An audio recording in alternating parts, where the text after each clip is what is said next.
లియోకి తులాభారం. అదేనండి, మేడారం జాతరలో వనదేవతలకు మొక్కు చెల్లింపులు చేసుకుంటాం కదా, నిలువెత్తు బంగారం కొలిచి ఇవ్వడం. లియో తరపున కూడా ఈ రోజు బంగారం కొలిచి ఇవ్వబోతున్నారు.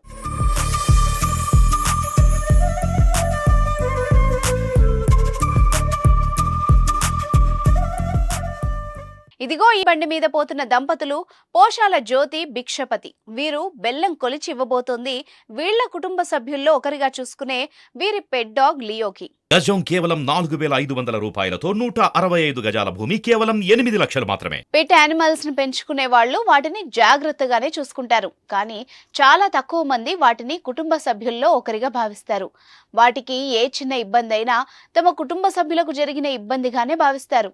అలాంటి వారే ఈ జ్యోతి భిక్షపతి దంపతులు.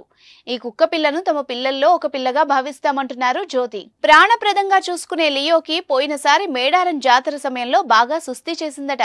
అదే సమయంలో లియోకి 9 పిల్లలు పుట్టాయట. డాక్టర్కు చూపించి మందులు వాడారు, కానీ లాభం లేకుండా పోయింది. ఇంకా బతకదు అనుకున్నారంతా. చేసేదేమీ లేక ఆ సమయంలో మేడారం వనదేవతలకు మొక్కుకున్నారు జ్యోతి దంపతులు.